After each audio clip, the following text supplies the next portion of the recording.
Okay,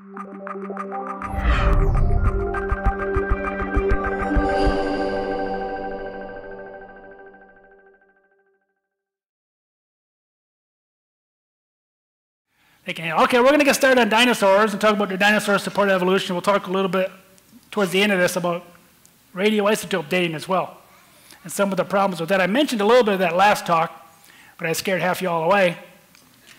But we're going to talk a little bit about carbon-14 and radioactive dating in general, and we'll kind of make some analogies and hopefully make some sense. But we're going to go on. This is my daughter when we were driving across the United States, and this was years ago when those were oil prices for the first time. And now they kind of come back almost to that point again. But this is us at a St. Clair gas station, I think, in Wyoming. You know, people are always taught dinosaurs are millions of years old. You see the movies, you watch Jurassic World, and they say, oh, 68 million years ago, this. I mean, why do you have to say these lies? And can you even imagine a million years in your head? Try to imagine a million years. You can't. You can imagine 1,000 years, maybe 10,000 years. Get to about 100,000, you're like, a million years, forget it. You can't even imagine, but yet they throw these numbers around like they're real.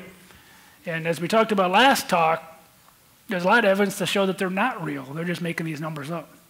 So dinosaurs, we don't believe, are millions of years old. And you also hear dinosaurs lived before humans. Were dinosaurs on the ark? Someone asked me, and yeah, of course they were.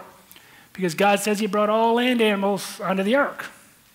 So dinosaurs are on the ark too. There just weren't that many. There's a lot of variety, but there weren't that many. So the Bible says this about dinosaurs. It doesn't use the word dinosaur. We'll talk about here why in a minute. It says, and God made the beasts of the earth according to its kind. Genesis 1:25. So on day 6, he made the land animals, and he made Adam and Eve. So the dinosaurs are created on day 6. Dinosaurs were also created to eat plants, as were humans and all animals. In the pre-flood world, before Adam and Eve sinned, dinosaurs ate plants. Today, they still cut open crocodiles and alligators, and they still find a lot of plant material in their stomachs. They're like, why are they still eating plants? They eat dogs and birds, but they eat plants still, and they can't figure this out. This was just a couple years ago. Worldwide study. And because that's the way God created these things, to eat plants. And usually dinosaurs would have ate plants too, including the T-Rex would have ate plants. But we know after Adam and Eve sinned, we find the fossil evidence that dinosaurs were eating each other. There's teeth marks, there's teeth embedded in bones that healed. So we know dinosaurs became very violent as well, just like the humans became very violent. Dinosaurs were on the ark because God says in Genesis 6:20, creatures that moved along the ground, 2 of every kind, and food. So there would have been plant material for food for these dinosaurs on the ark. 2 of every kind. Genesis 7 says everything on land perished that had the breath of life. So dinosaurs, if you weren't on the ark, and humans, if you weren't on the ark, horses, if you weren't on the ark, you perished by day 150 of the flood, if not before. But again, dinosaurs were on the ark. So you have all these animals going on the ark, and we often see these little cartoons of the ark. But the ark was very, very big. This is a minimum size. Ken Ham made his ark even bigger than this. I think his is 500 feet. Depends on the size of what a cubit is. So you get 500 feet by 75 feet by 45 feet high. And it's a very stable vessel, 450 by 75. Those dimensions are very, very stable. Our founder of ICR, Henry Morris, worked on a lot of that, showed the stability of that design is almost perfect. Well, it probably was perfect because God gave it to us. From a perfect God.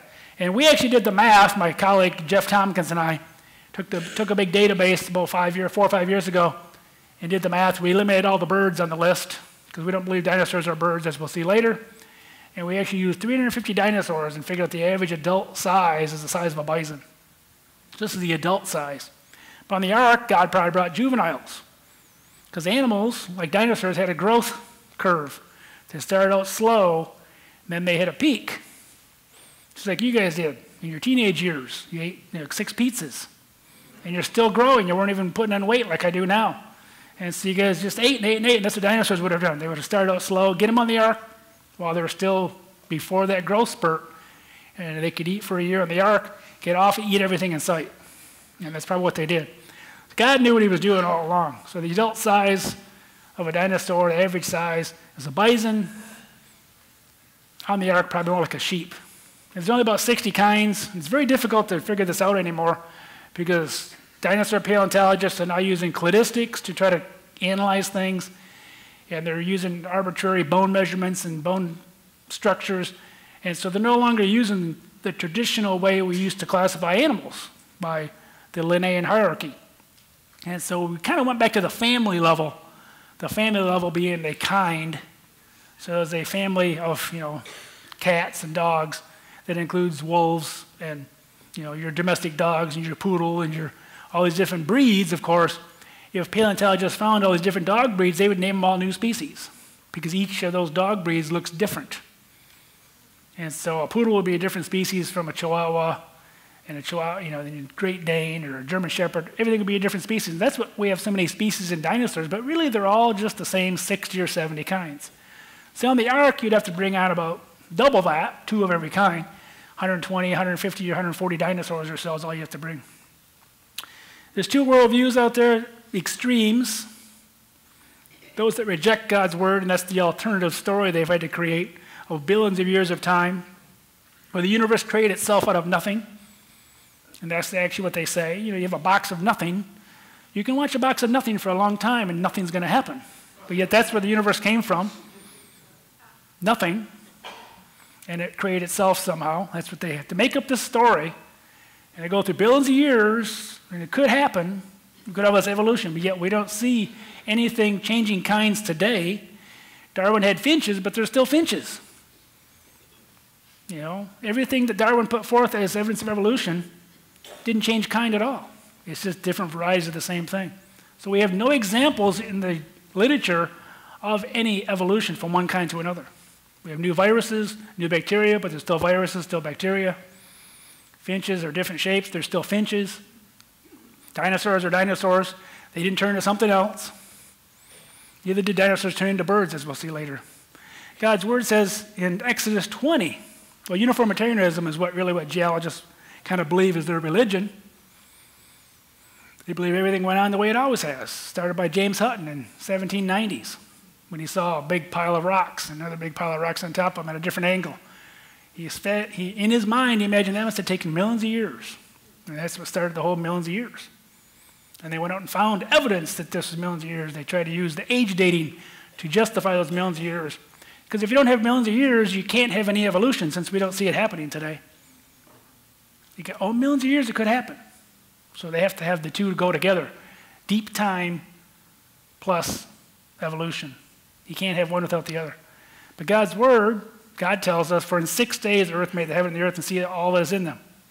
He wrote it with his own hand. This is part of the 10 Commandments. God wrote this himself. He could have said, for in 6 long periods of time, the Lord made the earth and heaven and see all that is in them. No, he used the word day. And in the book of Genesis, the beginning, he talks about day. There's evening, there was morning, a day. How much more clear can you mean, there's one revolution of the earth? These are days, not great periods of time. And everything was made thousands of years ago, because you count the genealogies.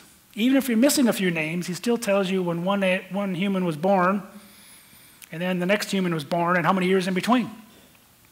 So, it's like if your grandfather was named, and then God gives us the age of when you were born, but it doesn't list your father, because he didn't do anything important.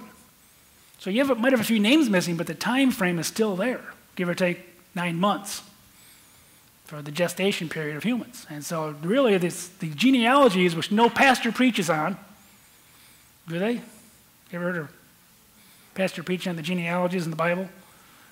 Maybe they'll mention Jesus' genealogies, but they don't talk about the, Adam and Eve and to Noah. Anyway, 2 Timothy 4:4 says, and they shall turn away their ears from the truth, and they shall be turned into fables. So in the last days, Paul writes to Timothy, by divine inspiration, he says, in the last days they shall turn away their ears from the truth and shall be turned into fables. Unfortunately, science today is filled with these fables. They have an alternative universe they've created. It turns us away from God, points us towards their own secular story of deep time and evolution. Because they have to explain how everything got here without a God. To me, that's much more difficult. But the Greek word for fable is the same as myth, the English word for myth, so they turn away into myths. Uniformitarianism, all things go on the way they always have, in my opinion, is the biggest myth of all. Because there was a flood. See, in uniformitarianism, there's no room for a global flood. But God tells us about a global flood that changed the entire surface of the earth, as we talked about in the last talk. Completely changed things bigger than we can imagine. Completely moved all the continents around, stripped off a lot of the sediments, deposited new sediments, tens of thousands of feet of sediment in places all over the world, and then got off the ark. And then immediately there was an ice age within a few hundred years. Why do we have an ice age after the flood? You had the conditions that the water was warm because of all the new seafloor, a lot of evaporation from warm water. In the north, we had a lot of snow coming down because there was all these volcanoes going off all at the same time, like Yellowstone, super volcano. Late in the flood, all these volcanoes are erupting, the Cascades, not just one or two, but continually for hundreds of years, putting up ash and soot and aerosols, blocking out the sun. And those two conditions provided the conditions for an ice age that lasted maybe 500 or 1,000 years. But why was there a need for an ice age? Why did the flood set up the conditions for an ice age? And this is explained in my book that's coming out this summer. Because you have to lower the sea level and make land bridges to let the animals back. You land in Turkey today, you can't walk to North America. But you could during the Ice Age. And there's actually barefoot human footprints in the Ice Age in British Columbia, offshore, showing how warm it was. Because the water was keeping the land warm right along the edge of the coast. So you could walk along the edge of the water, and the warm ocean water was keeping it really warm where there was ice further back inland. And so they walked barefoot because it was warm. They didn't have to wear shoes. So anyway, that's all explained hopefully in another talk as well. But if we go back to the rocks, this is where the facts are found. The facts are found in the rocks. Again, the rocks don't lie, people do. The rocks are there, the data is there, and it's how do you want to interpret it. So this is when I used to take college students that I used to have a dark mustache years ago, but now it turned white. Anybody have that problem in here? So I shaved it off.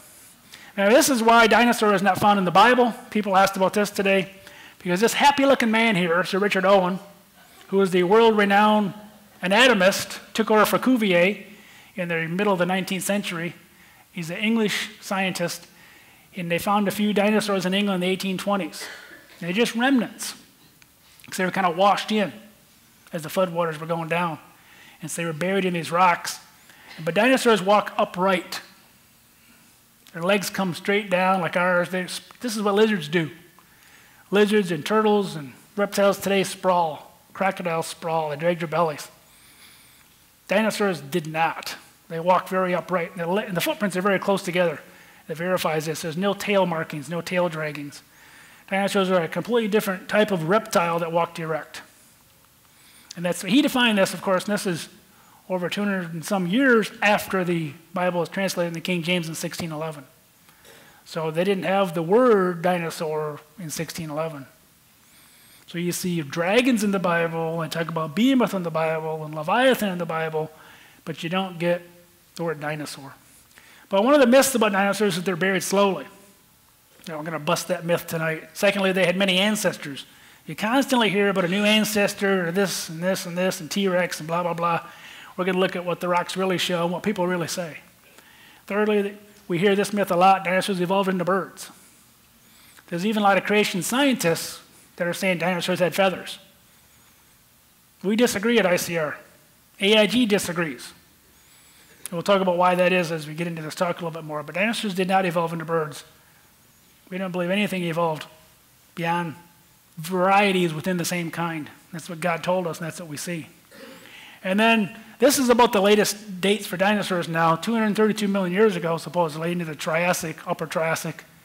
Just a few years ago it was 225, but I think it's around 232 now, up to about 66. It used to be 65, but it changed to 66 because they did a little tweaking of their age dating and their orbital tuning and this and that and that. And what's a million years?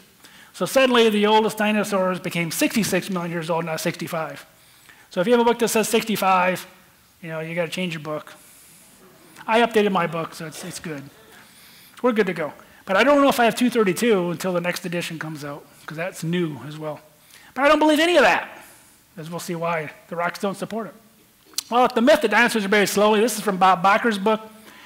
He says in his book, after 6 months or a year or two, the monsoon rains return, the level of the lake rises, spreading a soft blanket of limy mud over the sun-dried bodies. So he thinks, these dinosaurs laid out there for 6 months or a year or two, and the rain returns and slowly buries these animals. Well, think about that today. You run over a squirrel, which I've been trying to kill for my entire life. I never succeeded.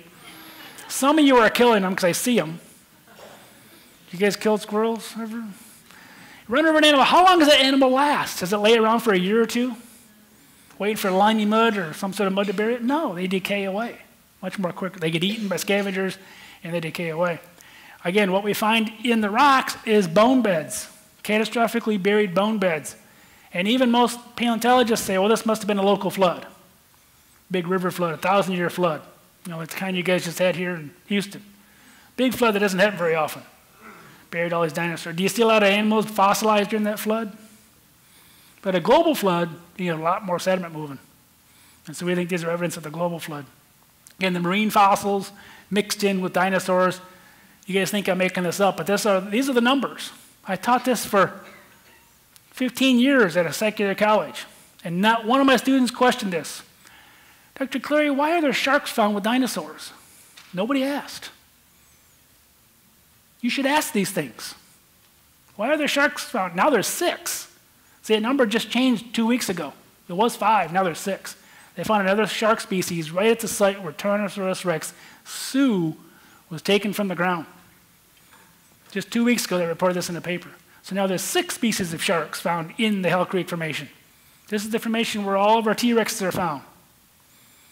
Bony fishes, 14, crocodiles, 5, dinosaurs, 20 species, turtles, 19 species, mammals, 27 species, mostly, again, squirrels and shrews and little critters that lived in the swamps. No horses. They lived at higher elevations. But why do you find all these marine critters like sharks? And they have to say, well, these are all freshwater sharks. Here's the new species found in just, 2019. 2019 is not that old, but this was discovered at the Tyrannosaurus rex Sue site, the biggest T-Rex ever discovered in Chicago now, but it's found in Montana. And here's the tooth they found. So this is the 6th species of shark now. And they say it was a freshwater shark.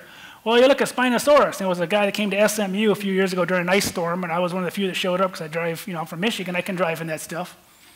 You guys scare me when you drive in ice because you're like,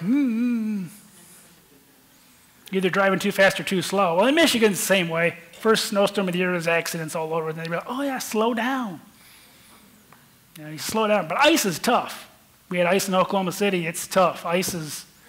Snow's better. Spinosaurus. When we got there, the guy talked about the Spinosaurus that they found in Morocco. And they found car-sized coelacanths. See, there's the car-sized coelacanths. Car-sized, he said.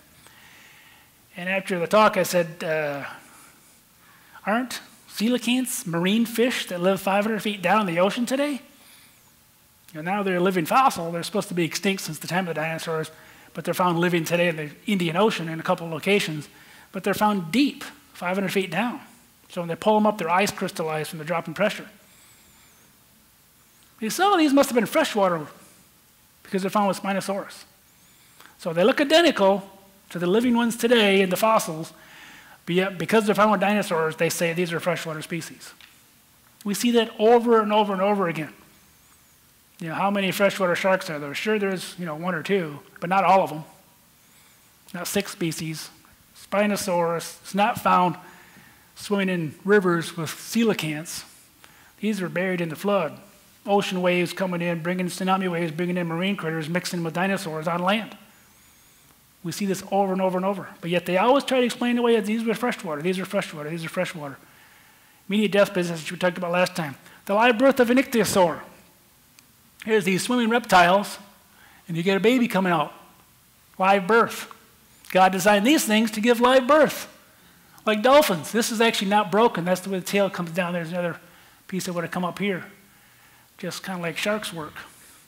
But we have this on our wall now at our museum. It's going to be outside on Royal and Luna in Dallas, a replica of this particular species. This is buried very, very rapidly. And again, the fighting dinosaurs we talked about last talk, it's got right in its mouth.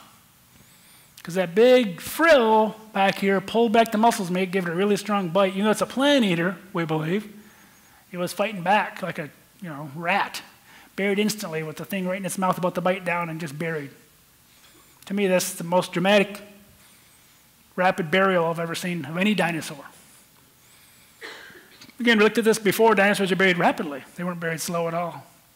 So myth busting number one is dinosaurs are not buried slow. Dinosaurs are buried fast in catastrophic events. And we think the catastrophic event was the flood. Fast and deep is the rule. To make a fossil, you got to bury it fast and deep. I heard Mary Schweitzer say this. She came to Dallas a couple years ago. She talked about all the soft tissues they're finding in all these dinosaurs. Every dinosaur she looks at, she's finding more and more. They even found soft tissues in Tyrannosaurus rex Sioux. She says, but it's never been published. Everywhere they look, they're finding these original tissues, and they can't explain any of them. But you got to make a fossil, you got to bury them fast and deep. And that's why I think there are very few human fossils, they weren't buried deep enough. They were stripped off at the end. Humans probably survived right up to the last, before our day 150, and spread all over the earth. But if you weren't buried deep enough, you didn't become a fossil, you rotted away. And so I think most of the humans disappeared and never became fossils. So let's move on to evolutionary myth 2, dinosaurs had many ancestors. We'll give a few examples. This is a picture of my daughter. She's now 28, she's a nurse. You can see her there, she's about 7, between the legs of the sauropod. This is a Seismosaurus, found in New Mexico. It's 131 feet long. This is a replica, a plastic replica of part of what they found. They said, if we found the whole thing, how big would it be? And I didn't even get down the picture. It's 131 feet long. Huge thing. Look at the legs. You know, these things, legs come straight down. To be a sauropod, you got to have numerous unique designs that God built for these things. One is large body size. So to be an animal with a tail that long and a neck that long, you got to have a big, sturdy body. So you have a big body size. You have to have four-legged stance. To have that big, long neck and the big, long tail, you can't be two-legged or you kind of fall over a lot.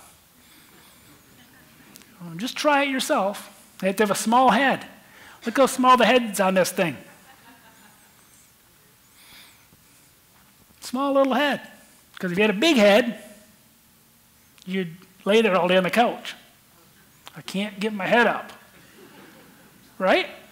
So the design has to be perfect. Small head, 10 or more neck bones. No animal today has 10 or more neck bones. These things had 20 neck bones and 25 neck bones. Tremendous amount of neck bones. And they're elongated neck bones to make the necks and tails even longer. And yet God designed the necks and the vertebrae to be hollowed out. So they were light. So you have this big, huge design, and there's holes throughout these vertebrae to make them light. These are strong and sturdy, solid. But the neck and the tail were hollowed out. So they were strong but yet light. God knew what he was doing. So that's how you get a sauropod. But you look in the fossil record, this goes back to Carl Warner's work, you look, most of the sauropods they found in the Jurassic rocks, kind of middle of the dinosaur rocks. Earliest dinosaurs found in Triassic, then you get your Jurassic sauropods mostly, and then Cretaceous are the T-Rexes and the duckbills, and et cetera, et cetera. But almost all of our sauropods are found here. A few in Texas are found up here. The Alamosaurus, for example, is found higher up. But most of them died out. And you look at the rocks, you look for the Jurassic rocks where you find sauropods, you look down below, you see nothing. All you see is fully formed sauropods with long necks, long tails show up. You don't see any half sauropods. You don't see any with 10 vertebrae in the neck, and then 12 and 13 and 14. You don't find anything. You just find fully formed, complete sauropods in the rock record. Where did they come from? Well, they were buried in the flood at that level. The flood explains it better than the rock record doesn't show where they come from. Paul Serino, who's a professor at the University of Chicago, says early on again, I think researchers, maybe even lay people like most of you, you're not paleontologists, they really felt that we had more ancestors in the rock record or the fossil record than we really do. He goes, we don't have a lot of ancestors, we have a lot of twigs. Well, the reason you guys might think there's a lot of ancestors is because you're constantly being told this in news reports. But the bottom line is they don't have them. You know, say, show me the money. Show me the evidence. It's not there. Here's my daughter again for scale. We use my kids for scale. I'm a good geologist. That's what they're good for. I had kids so I can put them in for scale. It's a ceratopsian. Some of you grew up on land before time. Cera was a ceratopsian, which means a horn-headed dinosaur. So this one had 3 horns, Triceratops, frills and horns. This is the state fossil of my former state of Wyoming where I used to live, where I went to school. You guys have a state fossil too. State dinosaur, I think. Can't remember what it is. I've lived here long enough. Colorado, Stegosaurus. You guys know? I was thinking Alamosaurus, but I could be wrong. I don't know. Seriously, there's a sauropod. Anyway, we'll look that up later. I don't know everything, but this guy's going to find out. So he's working at it right now. Lots of variety. See all this variety of ceratopsians? And when these things are born, Jack Horner even says they all look the same. The hatchlings all look identical. Yet these horns and frills come out. Just like we, develop, our bones grow differently as we mature. Look around the room, none of us look the same. Just like these things. To identify your family unit, you had to have unique types of horns. So certain families had 3 horns, 2 horns, 1 horn. To recognize your family, that's what you had. And so certain traits were brought out by breeding of these animals as they spread out from the ark. And in this case, after creation. But if you look for evidence of these dinosaurs in their ancestors, again, you look in the rocks, most ceratopsians, all these, are found up in Cretaceous rocks all over the world. You look down the Jurassic, there's nothing. There's no half ceratopsians down there. There's nothing. They just show up all over the world at the same time in the Cretaceous, because that's the level they were buried at. You look at Tyrannosaurus rex. Do we have ancestors of this? This is Sioux in Chicago. If you ever get to the Field Museum in Chicago, this is what you'll see. It's 90% complete, very unusual and rare. I got a chance to dig on these with Jack Horner's crew, which you'll see Jack Horner later in our little video. But we were digging out here. That's Dave Verricchio in the blue hat and a couple of us volunteers. And there's a T-Rex tooth for scale. That's a small one.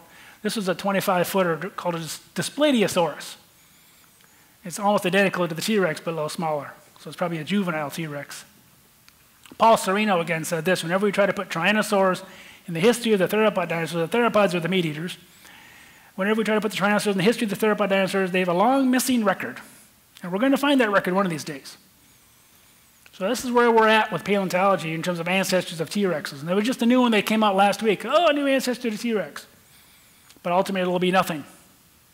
But there's a lot of announcements, and then nothing ever amounts to it. It's kind of like you lose your keys. You know what you're looking for, but you can't find it. They know what they're looking for, but they can't find ancestors below the level of these dinosaurs. So there's no T-Rexes. You look up, T-Rexes are found in the last part of the Cretaceous up here. It's supposed to be 66 now. I got to change that. And then you look down here, there's no T-Rexes. Here's the bottom line. This is from a museum, secular museum.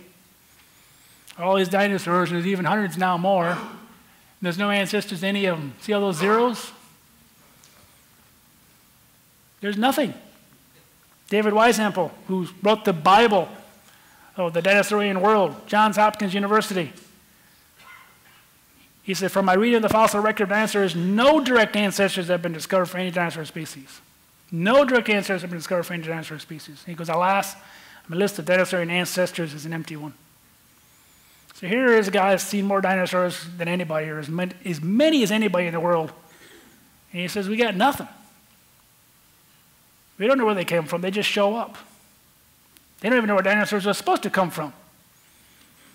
There's a Spinosaurus there that they found in Morocco. It's the biggest meat eater of all, bigger than the T-Rex now. Myth busting number 2, the facts. All fossils appear in rocks without ancestors. They just show up, fully formed, good to go. There's no known ancestors to any dinosaur groups. Moving on, let's look at this one. This is a big one today. Dinosaurs evolved into birds. You're constantly being told this stuff. Constantly. And it's even gotten worse because, as I mentioned, lots of creation scientists are now pushing at very conservative schools that you would send your kids to for a young earth creationist education. They're jumping on the bandwagon of feathered dinosaurs, which I think is wrong. ICR, AIG, and CMI, the 3 big creation organizations, are saying no. There's no science to support this. What they've done is they changed the definition of a dinosaur to include birds. That's like changing the rules halfway through the game. You can't do that.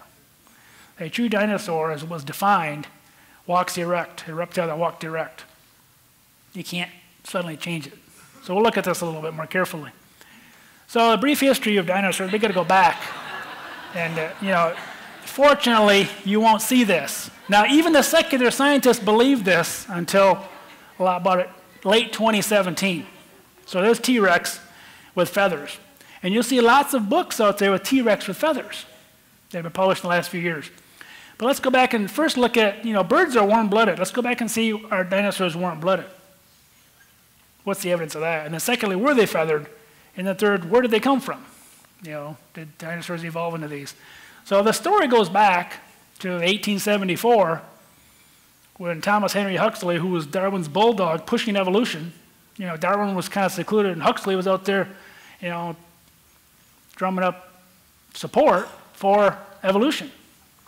So he was trying to push God out of the picture. He said, the road from reptiles to birds is by way of Dinosauria. So he was the first to recognize that, the way we can evolve birds is from dinosaurs. And so this idea went away for 60, 70 years until John Ostrom, again in the 1960s, at Yale, found Deinonychus, which is what they use as the velociraptor in all the movies. It's way too big to be the velociraptor. It's the Deinonychus. And they said, this is fast and agile. And it probably was. In the pre-flood world, everything was global greenhouse, we believe. Cold-blooded animals would have been active. They were going at it. They wouldn't have to wait around for the sun to warm up. They're just going. Bob Bacher came along a little bit later and said dinosaurs, not only are they active, they're warm-blooded. And my students used to look at both sides of this issue. We used to have labs in the secular classes I taught. Let's look at the evidence of warm-blooded. Let's look at the evidence for cold-blooded. And there's a lot of evidence to show dinosaurs really were cold-blooded. Stronger evidence, I believe, than the warm-blooded. And then Jack Horner came along and says, well, we can build a dinosaur by playing Evo-Devo, tweaking the genes of a bird, we can turn a dinosaur back into it. And this was published, I think, in 2009, and we've come no closer to doing this at all. You can't take a chicken egg and turn it back into a dinosaur. It just does not work. Jack Horner's written some good books, but this one is just trash, in my opinion, because it's based on an idea where he believes in evolution so much. And he even talks about the soft tissue here. He says the creationists are going to love it. We do, because he knows that it shows these things really are young. Other than that, his book's not much good, sadly. His other books are great, and I respect him a lot as a scientist, but he's an old earth, evolutionist. He's not even, doesn't believe in God at all that I know of. But he's a really good scientist for the most part, except that book. Anyway, dinosaurs are warm-blooded is one of the myths that we come up with. Dinosaurs had feathers, evolved into birds. Man answers, let's look at this warm-bloodedness. Birds are warm-blooded. I don't believe dinosaurs were. So to turn a dinosaur into a bird, somewhere along the line, you got to make dinosaurs warm-blooded. That's why they start pushing warm-blooded dinosaurs. Because if you're going to make something that's cold-blooded into a warm-blooded animal, you got to turn it into a warm-blooded animal. So that's one of the reasons why they're pushing this. But were they really warm-blooded? And Zhao and Zhang wrote this book, Mesozoic Birds of China, which includes a lot of dinosaurs. And they said there is no compelling evidence that any dinosaurs were hot-blooded or warm-blooded. None. There's no compelling evidence, but yet that's what you're being taught. All the paleontologists are taught this. Were dinosaurs warm-blooded? Here's a big long thing by Alan Fiducia. He goes, it's through every tiny bit of evidence for endothermy or warm-bloodedness in dinosaurs, including bone histology, erect posture, brain size, feathers, nesting behavior, independent, has some credibility, when added together, produce a half-truth. And somehow these half-truths constitute a truth, which invariably translates into resurrected endothermic dinosaurs. So he points out correctly that there's all these half-truths out there. There's evidence that, seems to support they were warm-blooded, but it's not compelling. And they say if you repeat these half-truths enough, eventually it becomes truth. And he's one of the few guys that are standing back going, wait a minute. He's a bird paleontologist. He knows birds more than the dinosaur paleontologists do. He's a secular guy. He's not a creationist or anything, but he's rightly standing up saying, wait a minute, science doesn't support this at all. You can't just argue a bunch of half-truths and say it's true. To say two negatives don't really make a positive. Right? Well, they do in math. Math's got some problems. But I loved it. No reliable data, consistent with dinosaurs or even early birds having attained their metabolic status of living endotherms, Fiducia went on to say. And he studied this in a paper he published. There's no reliable data that shows dinosaurs were warm-blooded, even though they had holes, like warm-blooded animals. All that shows is they were active. There was a study done by a Polish PhD student back in the 90s.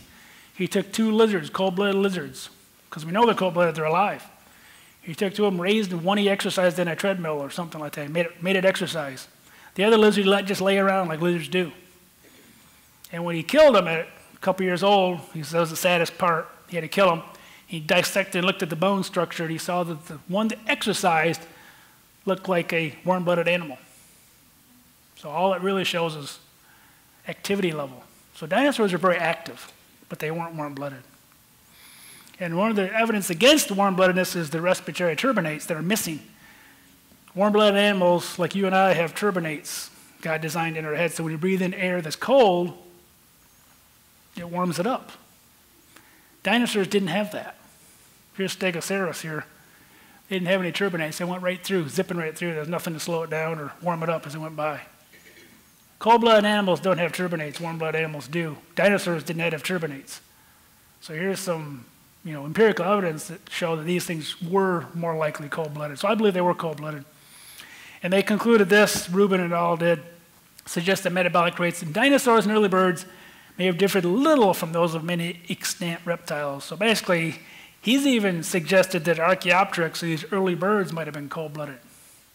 Maybe that's why they went extinct, the bony-tailed birds like Archaeopteryx. But for sure, the dinosaurs might have actually, just like reptiles today, they were cold-blooded.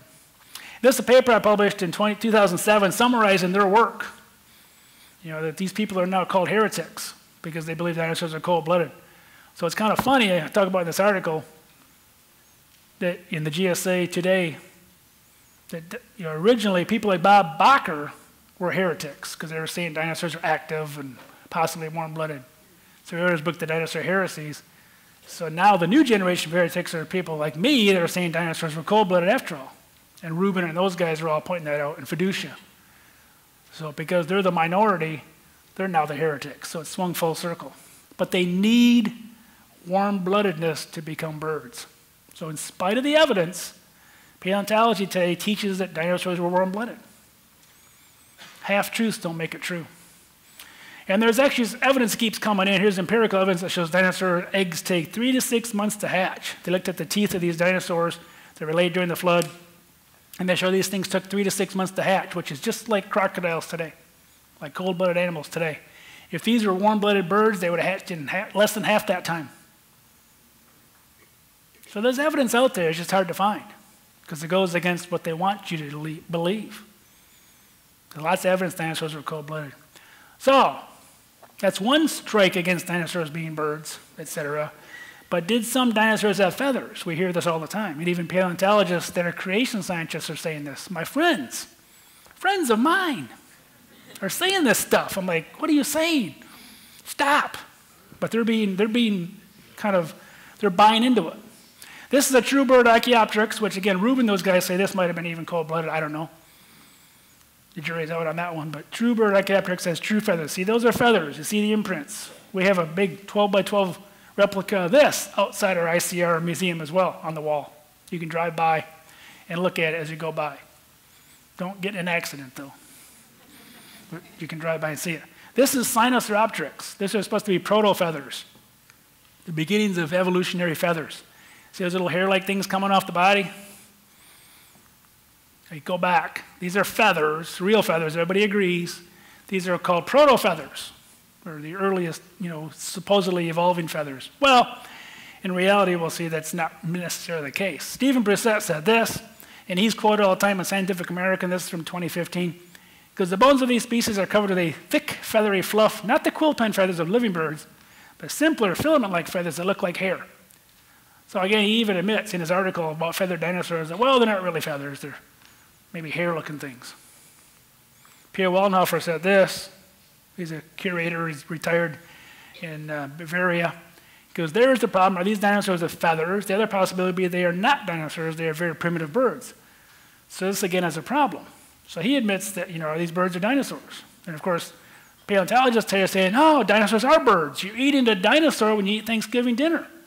Unless you're a vegan, or you're eating something else. But if you're eating turkey, you're eating a dinosaur. I'm not making this stuff up. This is in videos I showed my students 10 years ago. But most of the evidence comes from one location in China. This is a bird that's very similar to Archaeopteryx. Notice it's got feathers on its back legs. So does Archaeopteryx. I'll go back and show you. You guys don't believe me. There's feathers coming off its back legs. So this specimen in China They call it something else because it's found in China and not Bavaria. But it's really almost identical to Archaeopteryx. Should be called the same species. This is Microraptor. Microraptor is supposed to be a dinosaur with feathers. But this is just a bird, a bony-tailed bird. It's no different than Archaeopteryx. It flew like a bird. And you can tell by the legs. Dinosaurs walk completely differently. Birds kept their thighs inside their body. They walk on their knees. David Metton at AIG points that out. And so these things, if you pull the legs straight down in this thing, and we'll make it walk like a dinosaur, balancing on its hip, it's going to fall over. So this is not a dinosaur at all. This is a bird. But these guys forget this. Fiducia points it out. There's also frauds like Archaeoraptor. Had to go all around Dallas, had to finally go downtown Dallas to find a copy of this in National Geographic because they threw them all away. I had to go downtown there and take pictures and put it in my book. But in 1999, I believe it was, they said, oh, we got a half bird, half dinosaur, Archaeoraptor. And they made this big TV show for an hour. They put it in National Geographic, found the perfect ancestor, the dinosaurs and birds, half bird, half dinosaur. Well, Timothy Rowe, University of Texas, CT scanned it and said, yeah, it is half bird, half dinosaur, glued together. And it fooled all the paleontologists of the world. They're like, oh, it wasn't me. It wasn't, they all try to run away really quick. But what you see in red is a new bird species glued to a dinosaur. So it was half bird, half dinosaur after all, but it was a fraud. A total hoax put together by this Chinese excavator to make a little more money. And they bought it for $70,000 at a trade show in Phoenix.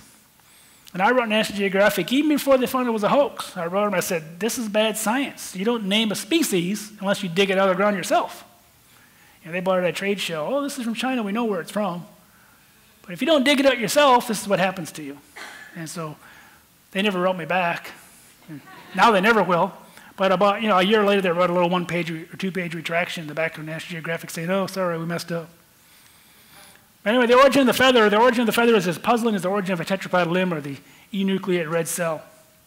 Michael Denton said this. They have no idea where feathers come from. There's no such thing as a proto-feather. This is another Chinese specimen. You can see the feathers. Feathers coming off here, feathers up there. This is another bird. Big long legs. You pull the legs out and this thing falls over because it's too, heavy and falls over the frontward. Evo Devo is not helped, as I mentioned earlier. Fundamental difference between scales and feathers and how they grow.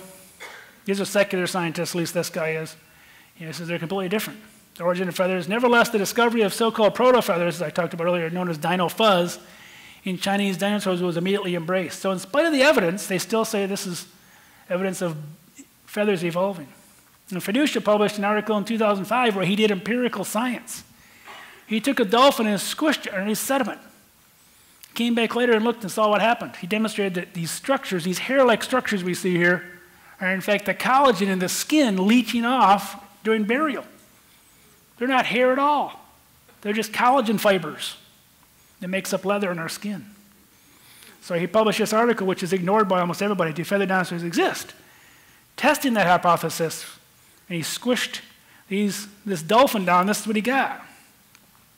Squished this thing down, he got these hair-like collagen fibers coming off when he peeled it back and looked at it. Exactly what we see in the fossil record, which are called proto-feathers. They're not proto-feathers at all. Empirical evidence shows this is just collagen. So you look at Sinosauropteryx and its supposed feathers, these hairy little things coming off, that's just probably collagen. You don't see any true feathers on some of these things. And then they actually looked at Sinosauropteryx, and they actually found scales in 2013. So they looked at some of these studies up here, and they actually found these are scales. These aren't feathers at all. This dinosaur had scales. Like all dinosaurs, they had scales. Here you can see more scales. Sinosauropteryx, here's the pictures of it. And look, zoom in here, they find more and more scales. So they had to conclude that this thing didn't have feathers after all, it had scales. Peter Wellnaufer said this. Sometimes science needs a headline, a nice headline. Feathered dinosaur, things like that in order to get attention. In the end, to get support, to get financial support, to get funds from different sites and organizations. So they're willing to lie, tell half-truths to get money because it fits the secular mindset of pushing God out and making up an ulterior universe to explain the origin of life, which is based on no science at all. It's based on made-up folly. Started back with, before Darwin, with deep time. And then with Darwin, deep time, and those two went together like a happily married couple. But none of them are based on anything scientific. But yet that's all we're taught as science. So what about the mighty T-Rex? Did T-Rex really have feathers? Did it evolve, shrink down or whatever it had to do? 2017, late in the year, research that you can look up online in biology letters shows without question that T-Rex had scaly skin. Says Steady out there, Phil Bell, paleontologist. And here's some of the skin of T-Rex. Scales. T-Rex had scales. So they said T-Rex and all of its relatives, Dyspladiosaurus, all the Tyrannosaurs, had scaly skin, but all the other theropods had feathers. That's what they concluded in their article. But yet they're going to keep finding more and more and more. The scaly skin shows this.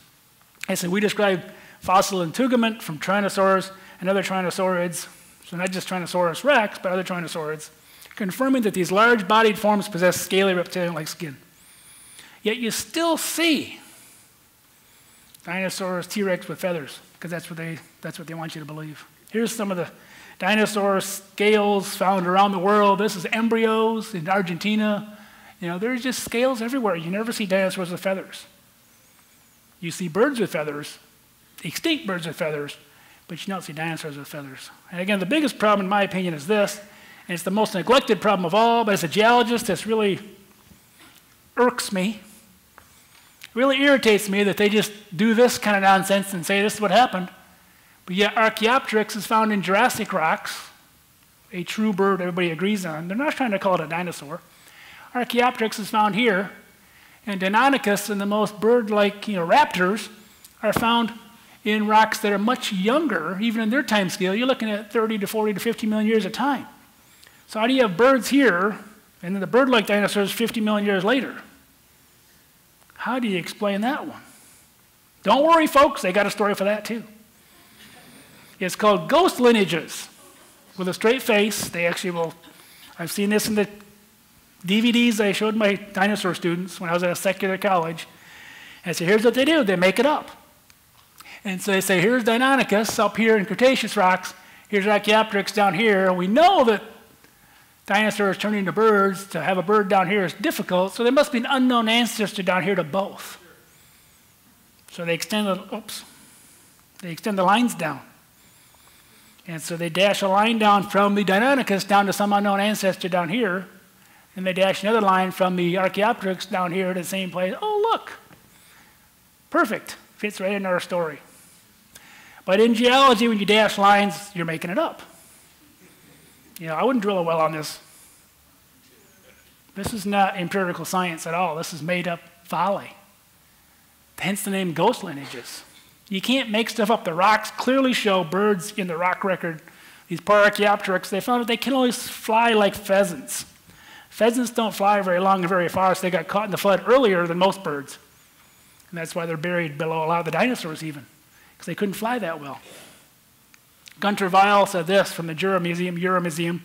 Dinosaurs in China are not the ancestors of birds, of course. They can't be because they're later than Archaeopteryx.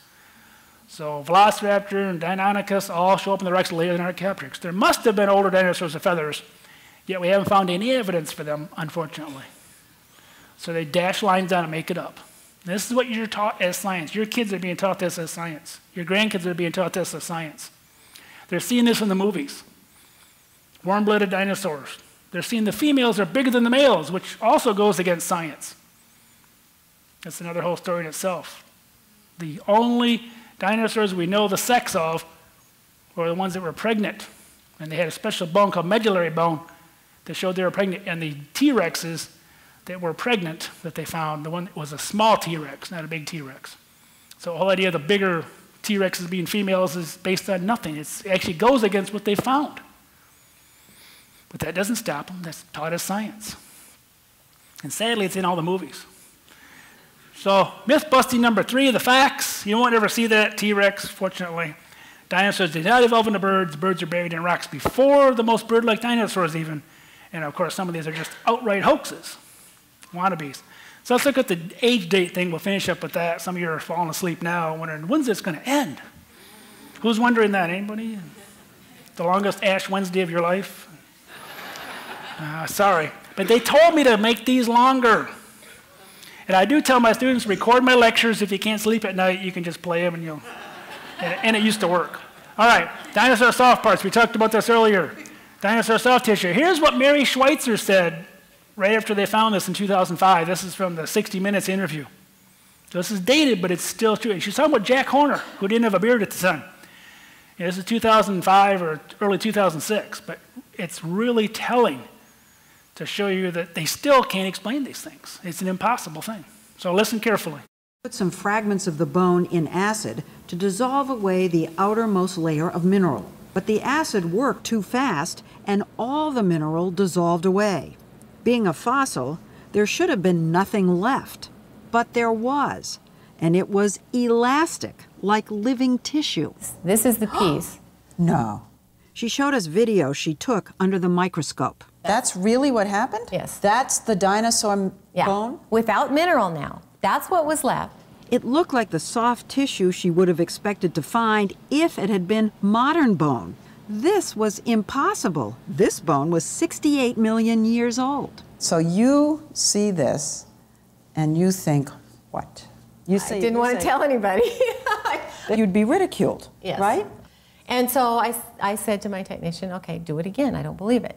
And yet, in sample after sample, they were there. Things that looked suspiciously like flexible, transparent blood vessels. She finally mustered the courage to tell Jack. She said she dissolved the bone away and there were blood vessels. And, you know, I was like shocked. How could that be? How could that be? That's right. The things Mary was finding inside dinosaur bones, Look at that. blood vessels, and even what seemed to be intact cells, pose a radical challenge to the existing rules of science, that organic material can't possibly survive even 1 million years, let alone 68 million. Mary, Jack, and their team published their... They published in Science because the paleontology journals, even to this day, will not publish any of these articles. There's been 75 articles now, pretty much, since Mary Schweitzer's time, finding other dinosaurs and or other animals that go back to worms that are supposed to be 550 million years old, still original tissues. They can't explain any of them, and yet the paleontology journals refuse to even acknowledge it. They won't even put it in their journals. They won't publish. She has to publish with Science. She did get ridiculed, and she still gets ridiculed. The people don't want to believe it because it goes against what their religion tells them, their religion, their anti-God religion of evolution.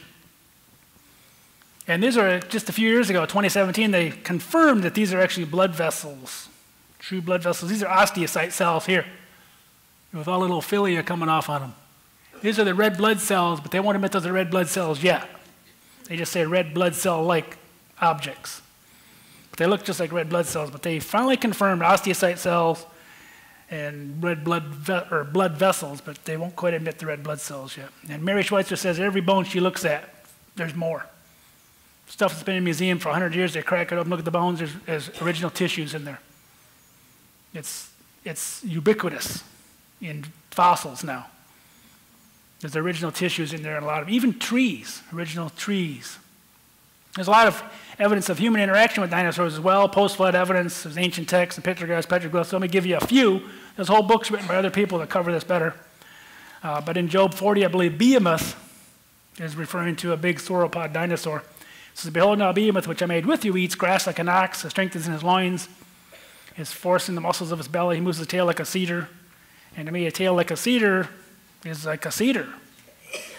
You know, I don't care who you are, hard to explain away a tail. Now, there was a talk at the last GSA where Bob Bacher was trying to explain this away as the genitalia of an elephant.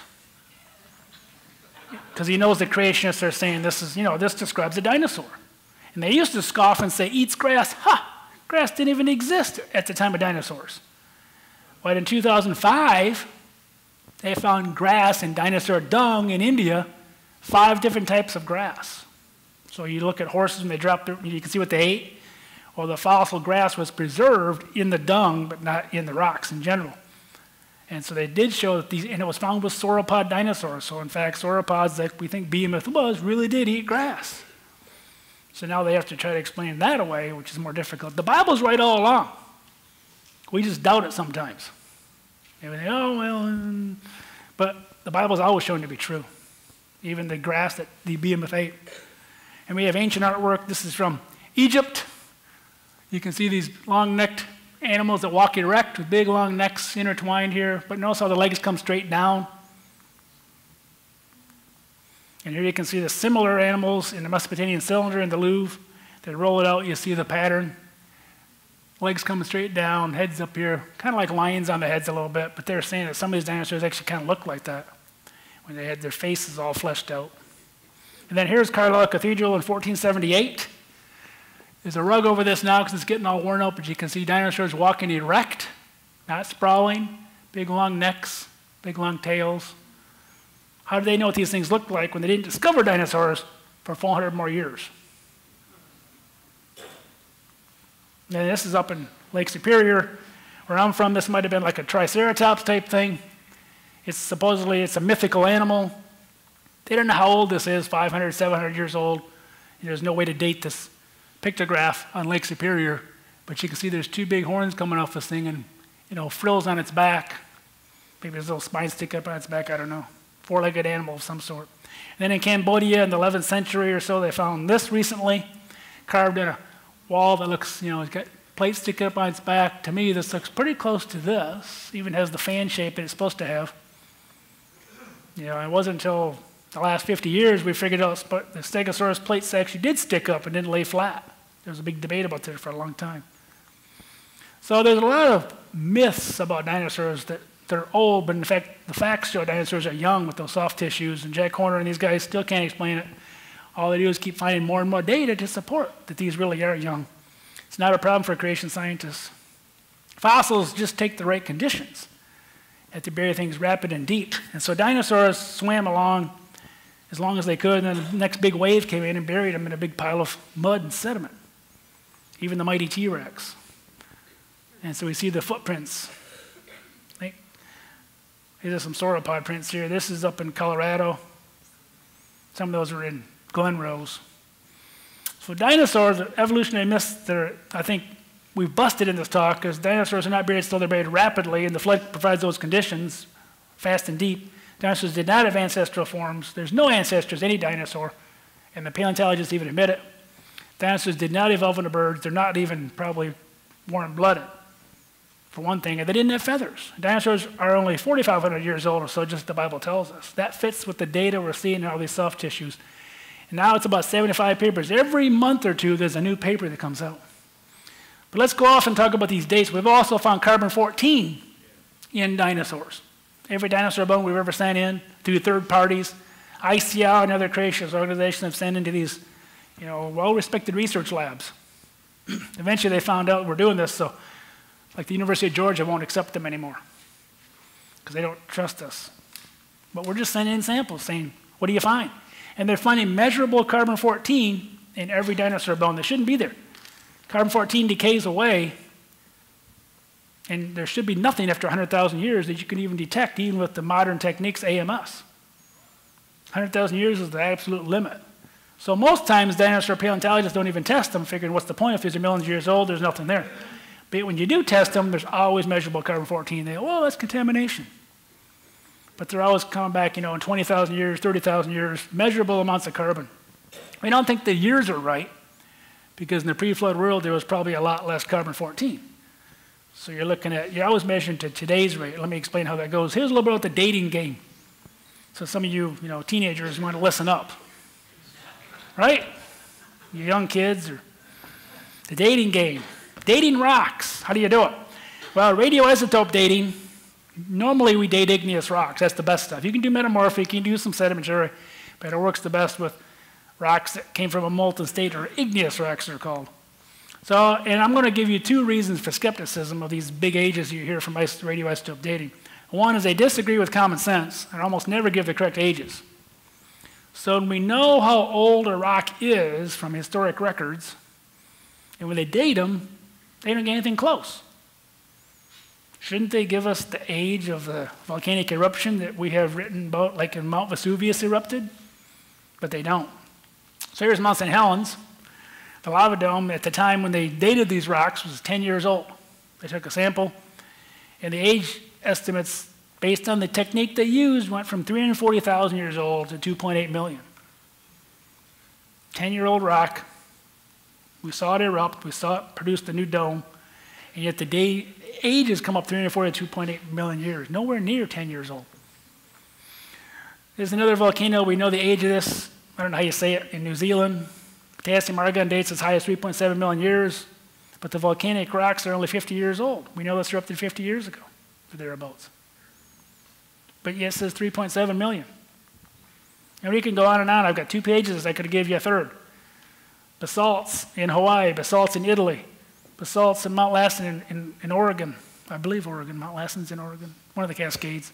Sunset Crater basalt. All these things that are supposed to be this old, we know the dates.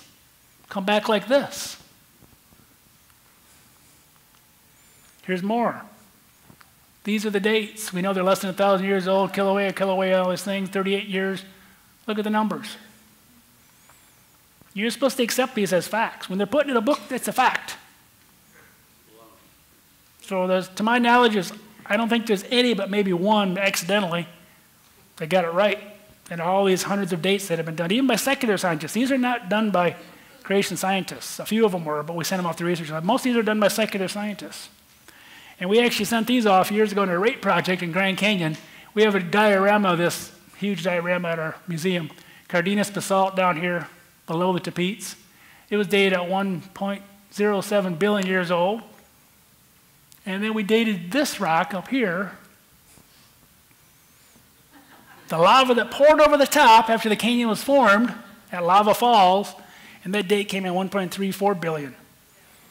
Now how can, by relative dating, we can tell this stuff has to be older than this, but yet the numbers come in completely reversed. So how do you trust any of these numbers? What's the point? For radioisotope methods give incorrect age estimates for rocks of known age, how can they be trusted to get rocks of unknown age? And that's what we're told all the time. These are facts. Don't even question it. If you don't believe it, you're a heretic. You're not a scientist.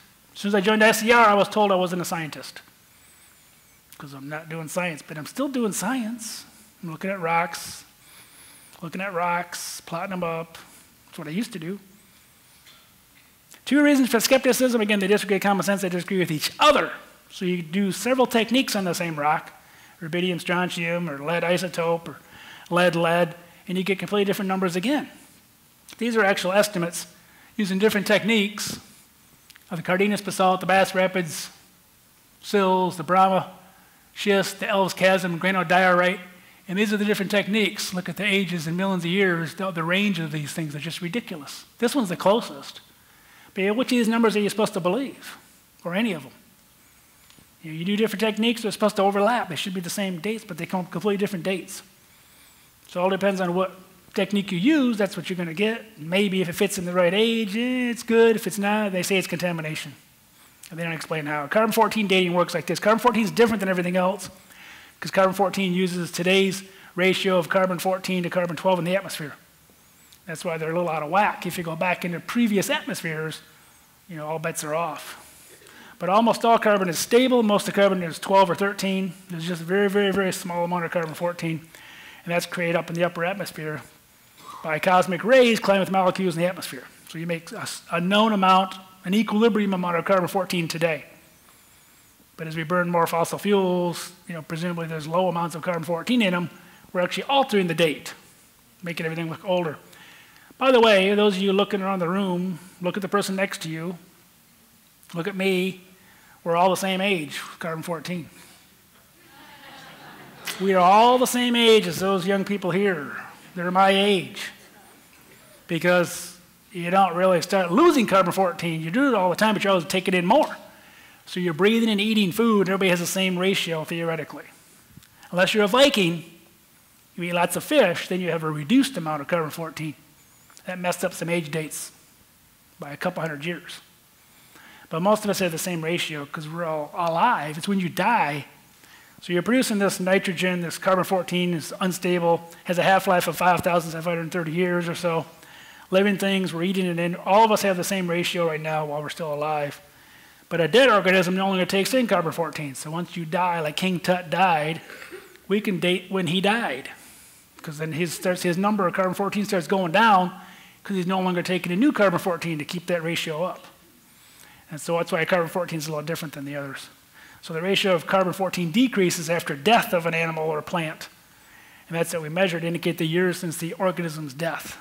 So it's completely different than most of the other ratios. It has a very short half-life, 5,730 years today. Shelf life of 100,000 years at the oldest. Again, that's as far back as we can go at the oldest. But carbon-14 is routinely found in specimens said to be millions of years old, including diamonds, kids. ICR dated some diamonds, sent them off. They're supposed to be 1 billion years old or more, and they had measurable carbon-14. It's hard to contaminate a diamond. They haven't explained how that got contaminated.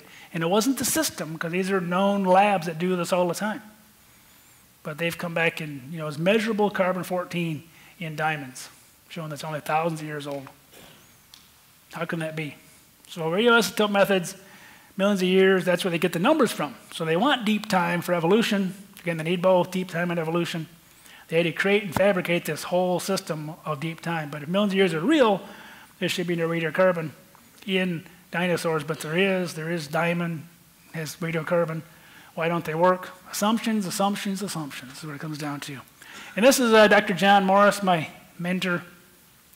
He has his potato peeling parable of how carbon-14 works. So here he is, when he was younger, had a dark mustache too. Peeling potatoes at a certain rate. The clock's going by. Again, the rate, he's going to try to be constant, peel potatoes. Assumption one, knowledge of starting conditions. You got to know what you start with, what you end up with. Assumption two is it's a closed system, that nobody's going to add more potatoes when you're not looking. And the problem I have with age-dating rocks is there's always groundwater flow. You don't just put stuff in the ground, it's a closed system. That's a farce. Study hydrogeology like I did. I actually understand fluid flow better than when I was working in oil and gas. There's constant movement of groundwater all the time. The average rate of groundwater flow is like 50 feet per year. Many places it's faster or slower. It's no closed system. You're always moving stuff in and out of the system. Assumption three is a constant decay rate. We're finding that decay rates can be affected by certain things like lightning strikes. Can really affect age dates. There's a lot of lightning strikes over time. A lot of conditions that can change decay rates. That's probably the most closely correct assumption of all. Is he peeling at the same rate? So the assumption is known starting amount of parent and daughter isotopes, no gain or loss of parent or daughter, and a constant decay rate. If you meet all those conditions, of course it works. But you can't meet all these conditions. High school and college textbooks often oversimplify radioisotope dating and make it sound better than it is. Even geologists who don't study radioisotope dating as thoroughly as they should just kind of accept it. They make measurements, you plug in measurements into a formula, turn the crank, and out comes your answer. There you go. It's a fact. Don't argue with it. But the real problem is the assumptions. In essence, we have a two-dimensional understanding of a four-dimensional problem. And I like to look at it this way. It's like two equations with four unknowns. You can solve two equations with two unknowns. You can solve three equations with three unknowns. But if you've got four unknowns and two equations, you can't solve any of them. So they assume two of them, and then they solve it. And that's fact. But you're assuming two things that you don't know. Four unknowns, two equations doesn't work. Two-dimensional understanding of a four-dimensional problem doesn't work. Fossils don't take a long time to form. The empirical evidence shows that they're young. We keep finding more and more evidence of these soft tissues. All we go back in time is thousands of years. And that's exactly what the Bible tells us with the genealogies to the flood. It just takes the record years of the flood. That's actually me and Evil Frank. He was good Frank at the time. He was teaching me how to dig dinosaurs, and we were getting plastered here together. But he stole my Stegosaurus plate I found, because he didn't get a job at the museum afterwards, and he got mad and took a bunch of things, took my Stegosaurus plate they were going to give me a copy of. I'm like, oh. So he got arrested, but they never recovered it, because fossils are worth money. And so he sold it already. And so I call him Evil Frank now. But he was a nice guy. The Great Flood, if the flood made the fossils, there was no geologic ages. That's just in there you didn't need to know that. But this all happened in a year. We really believe the evidence supports a year of the flood is all you need. And you can read more about it, of course, in my dinosaur book that I wrote. It's out there for sale. I'll autograph it for you. I have a silver pen, like the football players use, because it's in black. And again, I think it's turned out to be a really good book as a Because it's a lot of what I used to teach my college students. Where I look at the warm-blooded, cold-blooded debate, it's in there. Feathers or no feathers, it's in there. Age dating of dinosaurs, carbon-14, it's in there. So I cover a lot of these topics we discussed in this lecture. And then a lot of that's also in this video if you don't want to read or look at pictures. Because some of you just want to look at your phone. Well, we're trying to do that too out at ICR. But these are really good 22-minute videos I talked about last time. And my wife and I are pretty happy about this. We're going to try to get the follow-up story of Henry at the Tower of Babel here by the end of the year. Because he's now going to be 100 or so years old, and he's Grandpa Henry now. And he's got these little young'uns, and he gets caught and runs around and finally gets away when God confounds the languages. The reason God had to step in at the Tower of Babel, here's a little more information you didn't need to know, but you need to know. It's not part of this talk. The reason he confounded the languages is they were going to miss the window of opportunity by sticking around the Middle East and not spreading out. They were going to miss the land bridges that the Ice Age was providing. So the animals were crossing over to South America, North America, and the humans were like dogging it, sticking around the Tower of Babel, disobeying. God said, spread out, fill the world. You know, there was a time limit, and God knew the time limit. His timing is perfect. So he knew how many hundreds of years it would take for the ice to build up as they traveled across Asia to get to that, that Bering Seaway. That was still dry land. You could walk over to England from France in the Ice Age. You know, if Hitler would have attacked in the Ice Age, he would have won. Because he could have drove his tanks right across. It was all dry land. You know, the civilizations that are flooded, underneath there you can see all these old buildings and structures they find in the English Channel. There's a place called Doggerland. There was land during the Ice Age, but it flooded again when the water came up, and humans weren't getting there, so they needed to get there. And then there's other books online. We didn't bring this tonight. This is more for like the fourth graders. It talks about soft tissue and things painted by our own graphic artist, Susan Windsor. And then my Truth of the Flood videos out there for sale. And then again, if you only have $10 in your pocket and you want to get a book, this is the book to get. Don't leave tonight without this if you don't have it. Because this is what I use in my college class when I teach at the King's University in South Lake. As part of Great Gateway Church, we do the science class for them. And it's been a great pleasure and good symbiotic relationship between us and them. But we use this to supplement the secular text. You need something for your kids and grandkids to supplement the secular text. Because all they're going to get is the secular lies. Millions of years are real. Dinosaurs are birds. Dinosaurs had feathers. That's all you're going to hear. This book counteracts a lot of that. It talks about the soft tissues as well. So if you have $10, and you want to go out to eat afterwards, and you're like, I want to spend this $10 on Whataburger. You can get about a burger with that and the fries. You're better off spending on this. This could impact their lifetime. A book like this is what impacted me. When I went to secular college, I had to keep my mind straight. Because you're constantly, as a geologist, taught millions and billions of years. And it becomes second nature. If you have something like this to go back to and, kind of slap yourself, because you'll start believing it too. There's a lot of you that are probably old Earth geologists in here, because that's what you were taught. You're like annoyed with me right now. Clarey. Some of the stuff you might never have heard, but you need to hear it. You need to think about it. Because you're not taught this. You're only taught the lies on the other side, because they have the microphone. If you have the microphone, you can say whatever you want. Hitler found that out. You can spread whatever propaganda you want. Even today, people deny the Holocaust ever happened.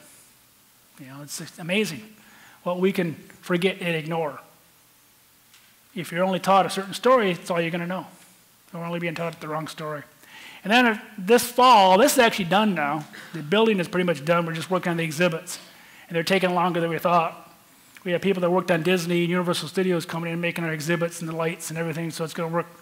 You think you're at Disney World, but it's going to be all young Earth creationism. Evidence for a young universe, evidence for a rapidly deposited Grand Canyon rocks and rapidly carved Grand Canyon. And we're going to back it up with science and show these age dates are all out of whack. You can't trust them. So in this fall, when it cools down, it drops below 100, drive north and come see us on Royal and Luna. And get on our website, sign up for our Acts and Facts. If nothing else, sign up for this. Because this is free. We send this to you every month, or you can get it electronically. You can read it on your phone. We put articles in here and constantly trying to, this is the one that has my article, and you can go back and look at these, search our website as well. And see, this one shows the real flood record based on the secular story. And so you can see, I'm going to try to get that published actually in a secular journal, because I believe the rocks support that. When I show the rocks, it's hard to argue with the rocks. Rocks don't lie, people do. So with that, I'm going to take questions for a while, turn it back over to the pastor or whoever's in charge. You guys are still awake? Anybody? Okay. Woo-hoo. I'll field questions for a while, but we're running low, aren't we? Why don't we take a couple questions, and then we're going to let Dr. Clarey get out here so y'all can ask him questions and get books signed. So, Dr. Clarey, if you want to call on somebody, and you can have a couple questions, and then we'll let you get out. All right, we'll start here in the front, work our way back. Okay, so kind of related, maybe not related. You go back, you watch the 60 Minutes, and they're talking about somebody with a telescope, right? They're looking into deep space and looking at light that's coming from some place that's 6 billion light years away, back when the universe was created. What's your take on that? Well, there's a lot of debate on that amongst the astronomers about the light problem, it's called. And I believe that God tells us clearly on day 4, he says, I made the sun, the moon, the stars. And I think the light he made at that time, he made that light instantaneously coming to the earth from wherever that far away it was. So I don't believe these things are millions of light years. They might be millions of light years away, but God miraculously spoke those stars into existence. And he also spoke the light into existence. And people argue, well, God's fooling us then. He's not. He told us. You know, my colleague Jim Johnson says he's not fooling you when he tells you what he did. And so he's not trying to fool us. I believe just like he made Adam and Eve, 25, 30 years old, he made trees fully grown. To make the garden, he had to make things that look like age in the initial creation. He had to make the light come all the way from these places too. So I believe that's kind of what happened. It's overly simplified. I'm not an astronomer. All right, the Houston Texan. That cell picture, are they going to start saying that now is going to say that it lasted 150 million years? That's what they're saying. They're saying, we don't know how it was preserved, but somehow it must have been, because we know these things are 150 million years old or 68 million years old. They will not even question the dates. So they just say, we just don't understand how it was preserved. But yet they've offered nothing in the last almost 15 years now to explain how these things can be preserved. And yet they keep finding more and more and more. And again, there's denial out there too. The paleontologists won't publish this stuff. They're in denial. Yes, sir. How many bones are in a giraffe there? How many bones? Billions. Or where? Oh, I think 7. I believe. And they're elongate too. But sorry about that. I couldn't hear. Giraffes, I think, have 7 bones. I think that's most. You ladies in the front? Yeah, okay. Could you address climate change? Oh, that's a tough one too. Well, I think climate change, we got Jake Hebert, who's a native Texan from Beaumont. He got his PhD in climate studies at UT Dallas. He's writing a book on that. And I think a lot of the climate change, you got to look at the bigger picture. Even the last 2,000 years since the time of Christ, there's been 500-year cycles of up and down, warming and cooling and warming and cooling. And so if you look back to 1850s or so, that ended 500 years of global cooling called the Little Ice Age. And CO2's been going up. Well, I think CO2 is a completely different matter than what they're saying.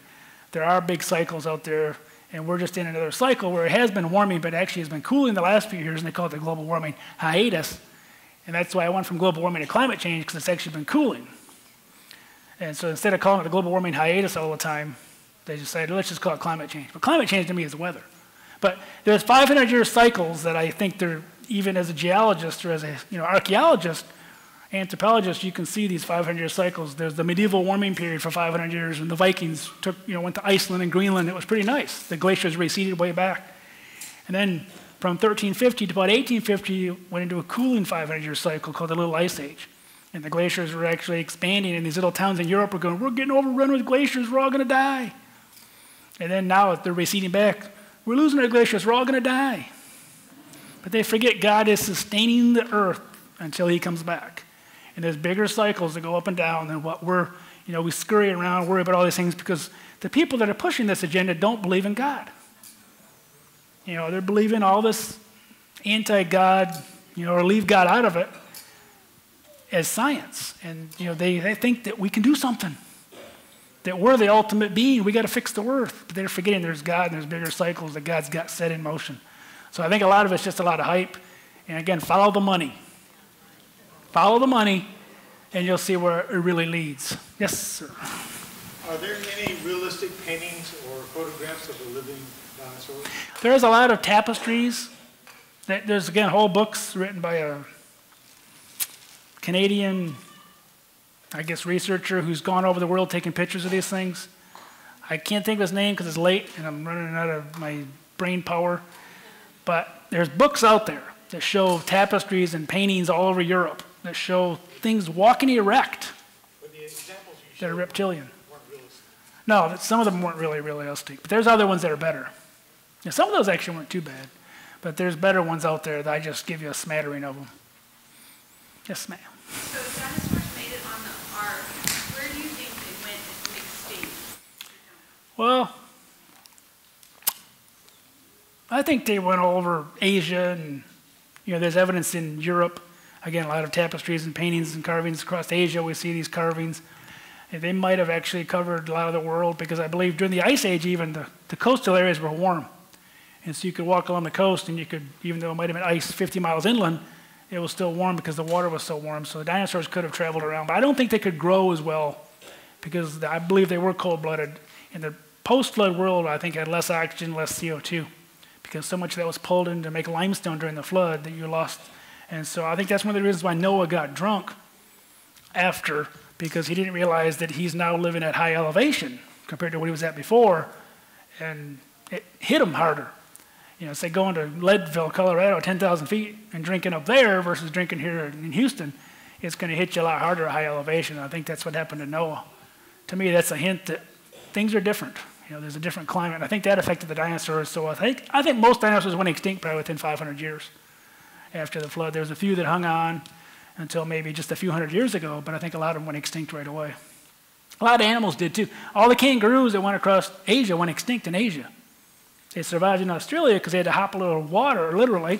There's a little bit of water, so animals had to swim across to get to, even during the Ice Age, to get to Australia. So you have very unique animals that survived only in Australia because a lot of the predators didn't get there. There's no lions, tigers, and bears in Australia.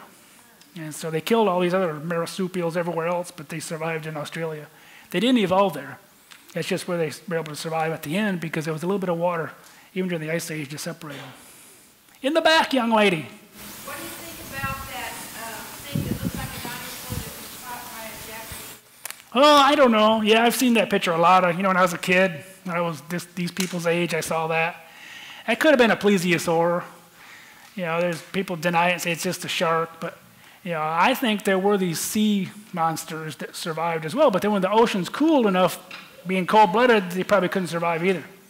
And so most of the mosasaurs and nyctiosaurs and stuff that were in the pre-flood world, they lost their environment as well, and over time they all went extinct. But I believe there were probably some sea monsters, back even through medieval times.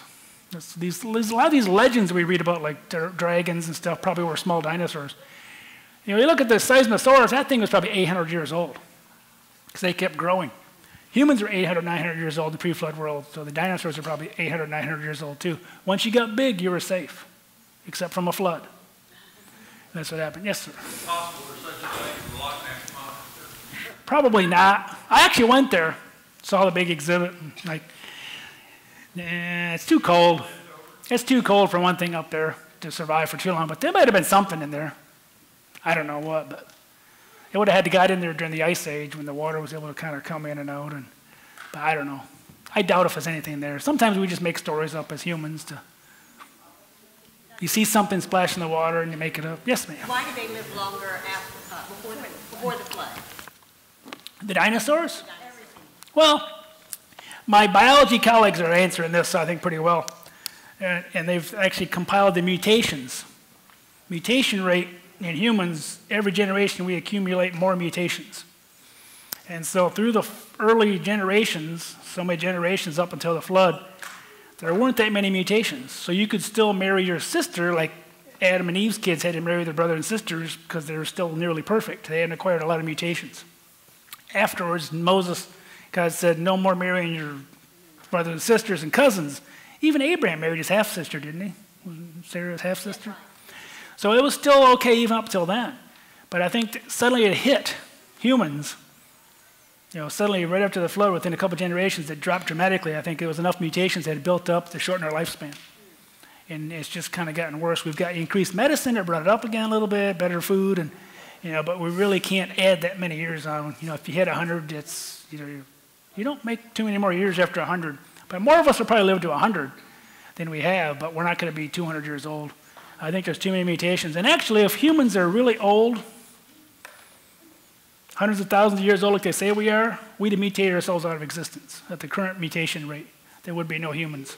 Humans can only be about 6,000 years old when you do the math. And we've got articles on it on our website. Other animals are the same way. The whole human race will go extinct in another 10,000 years because we'll mutate ourselves out of existence. So humans can't be that old. Another measure of, how old the Earth can be.